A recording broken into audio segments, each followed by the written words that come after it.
Hey, rock fans! Buckle up because today we're diving into a story that'll blow your mind, a tale of epic clashes, raw passion, and the chaotic genius behind one of the greatest bands in history, Metallica. We're peeling back the curtain on James Hetfield's shocking revelations about his longtime bandmate, Lars Ulrich, the fiery drummer and co-founder who's been both the heartbeat and the lightning rod of Metallica's wild ride. This isn't just about music. It's about loyalty, betrayal, and the messy human side of rock stardom. Stick with me until the end because you won't believe how deep this story goes. And I've got some jaw-dropping details you don't want to miss. Let's jump in. Imagine a band that's like a ship battling through a storm, with two captains who couldn't be more different. That's Metallica with James Hetfield and Lars Ulrich at the helm. Hetfield, the towering frontman with a voice that can shake mountains, is all about discipline and focus. He's the guy who pours his soul into every lyric, keeping things grounded. Then there's Ulrich, the drummer with a spark in his eyes and a fire in his gut, always pushing the boundaries, sometimes to the point of chaos. These two have been the driving force behind Metallica's rise to legend status, but their partnership? It's been a roller coaster of creative genius and explosive tension. From the very start, their differences shaped the band as much as their music did. Think of it like this. Hetfield's the anchor, Ulrich's the sail, and together they've weathered storms that would have sunk most bands. Let's take it back to the early days.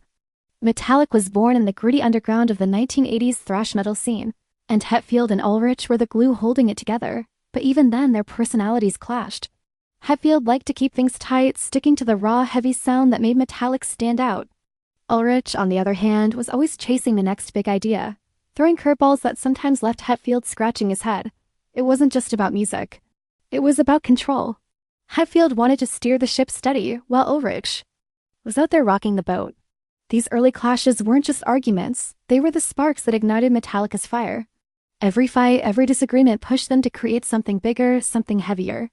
But it wasn't always pretty. Fast forward to 2003, and things got real messy during the recording of Metallica's album, Saint Anger. If you've seen the documentary Some Kind of Monster, and if you haven't, you're missing out, you know? What I'm talking about. The cameras caught Hetfield and Ulrich at their rawest, going head-to-head like two bulls in a ring. Hetfield was trying to keep the band's sound true to its roots, while Ulrich was pushing for bold, experimental changes. Their arguments weren't just about music. They were personal.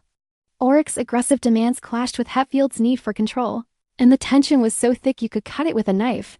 At one point, it felt like Metallica was on the brink of falling apart. The Saint Anger sessions were chaotic, messy, and downright painful, but somehow they came out the other side.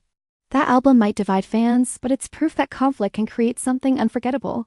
Even if it nearly destroys you, what makes the story so wild is how Hetfield and Ulrich's differences didn't just tear them apart, they made Metallica stronger. Hetfield saw Ulrich's relentless push for innovation as a betrayal of the band's heavy metal roots. To him, Metallica was about raw power, not flashy experiments. Ulrich, though, felt like Hetfield's stubbornness was holding the band back from growing.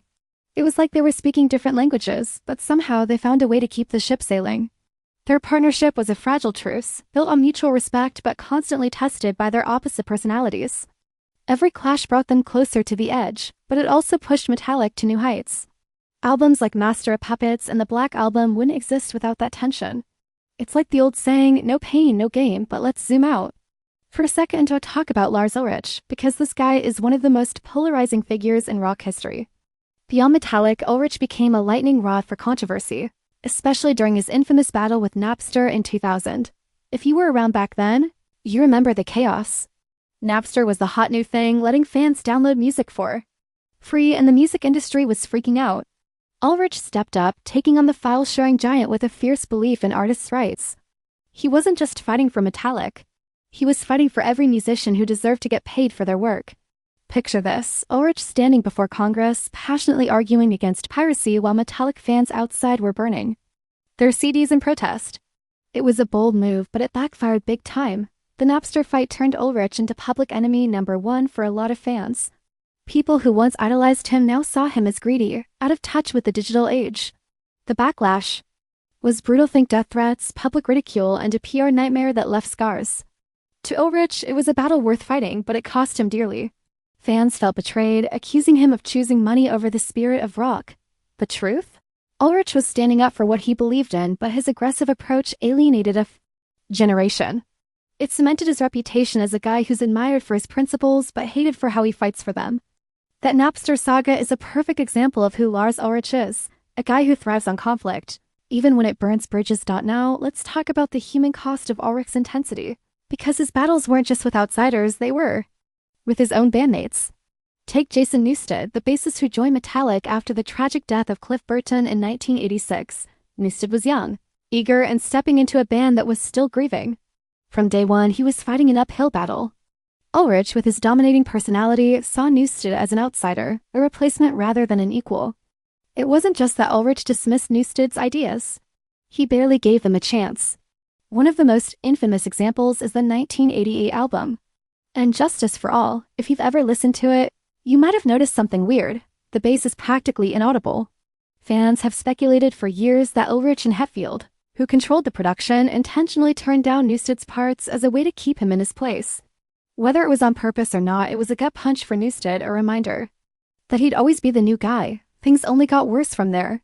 When Newsted tried to branch out with side projects like his band Ecobrain, Ulrich took it personally. To him, it was a betrayal, a sign that Newsted wasn't fully committed to Metallica.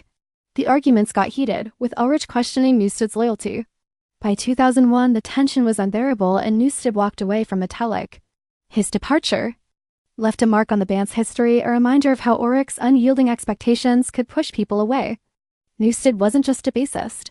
He was a talented musician who poured his heart into Metallica, only to feel like he was never truly accepted.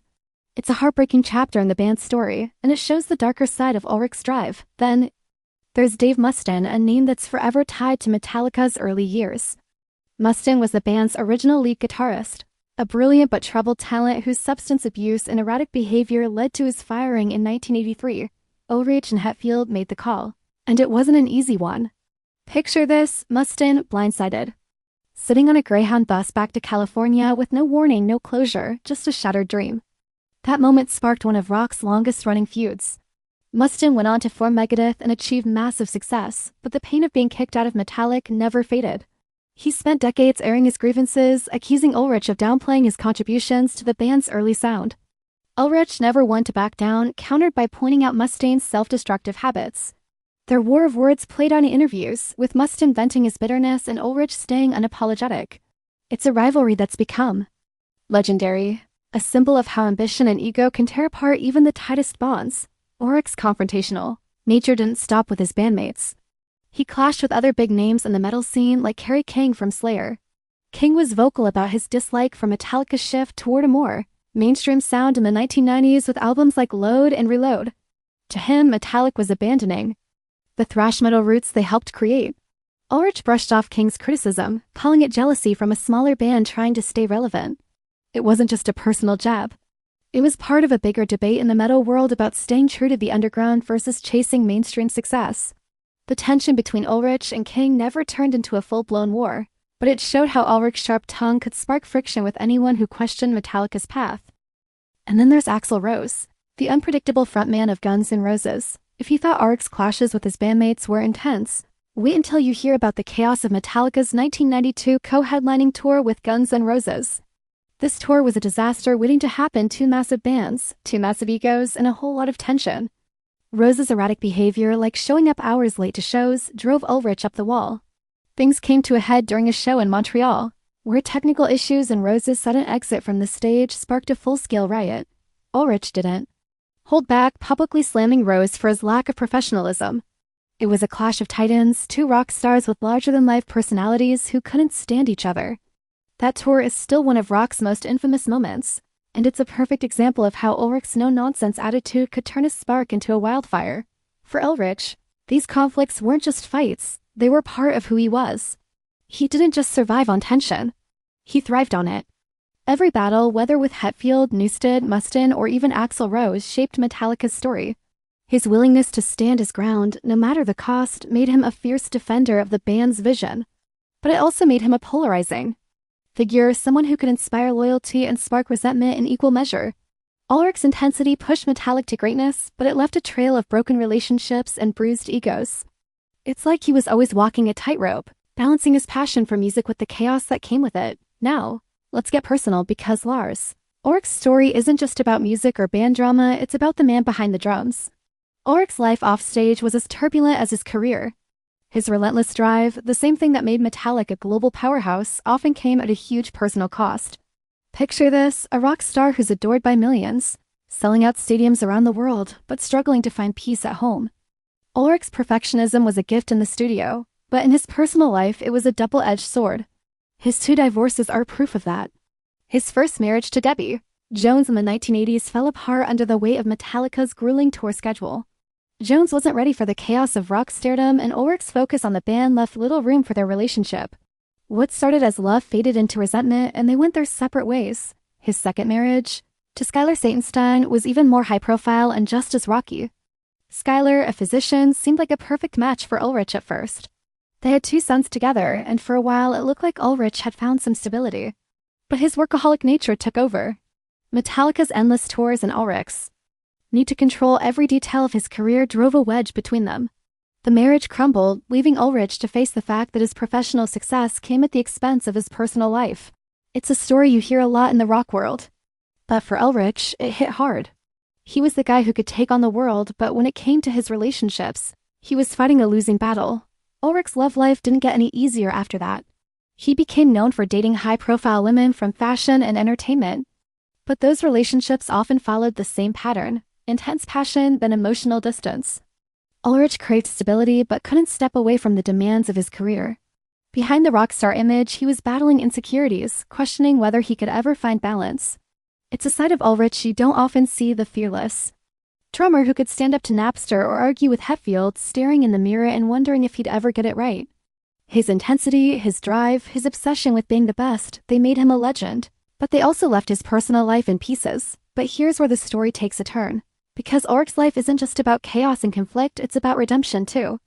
Fatherhood changed him in ways nothing else could. When his sons were born, Ulrich was forced to rethink his priorities. Picture this: the guy who's used to commanding arenas, slowing down to read bedtime stories or show up at school events. It wasn't easy for someone as driven as Ulrich, but it was a wake-up call. He realized that success didn't mean much if he wasn't there for the people who mattered most. Fatherhood didn't erase his mistakes, but it gave him a new perspective. He started to rebuild not just with his family but with himself. Therapy, self-reflection, and a willingness to admit his flaws became part of his journey. You can hear that shift in Metallica's music too. The band's later albums, like Death Magnetic or Hardwired to Self-Destruct, have a more reflective tone. Ulrich, who was once all about bravado, started to embrace vulnerability. It wasn't a complete transformation. Ulrich is still the fiery, intense guy he's always been, but it showed a side of him that was willing to grow. His personal struggles didn't vanish, but he learned to channel that intensity into something positive. He became a better father, a better bandmate, and, most importantly, a man who was trying to find peace in the chaos. So, what's the big picture here? James Hetfield's revelations about Lars Ulrich have pulled back the curtain on a man who's as complex as he is controversial. Ulrich is Metallica's backbone, the guy who's kept the band pushing forward through decades of triumphs and turmoil. But he's also its most divisive figure, someone who's sparked as many fights as he's won. His legacy is full of contradictions. A visionary who clashed with his closest allies, a defender of artists' rights who alienated fans, a flawed human being who turned his struggles into fuel for greatness. Hetfield's words remind us that Ulrich isn't just a rock star, he's a deeply human figure, shaped by his victories and his shadows. As we wrap up, let's take a moment to appreciate what Ulrich's story teaches us. It's not just about Metallica or the music. It's about what it means to chase your dreams with everything you've got, even when it comes at a cost. Ulrich's life is a reminder that success and failure are 2 sides of the same coin, and it's how you navigate the messy space between them that defines who you are. His clashes with Hetfield, Newsted, Mustaine, and others weren't just trauma, they were the crucible that forged one of the greatest bands in rock history. And his personal journey from chaos to redemption shows that even the brightest stars have to face their own darkness. Thanks for sticking with me through this wild ride. If you love diving into the drama and passion of Metallica's story, hit that like button and share this video with your fellow rock fans. Don't forget to subscribe and ring the bell so you never miss a deep dive like this one. Drop a comment below. What's your take on Lars Ulrich? Hero, villain, or something in between? Let's keep the conversation going. Until next time, keep rocking.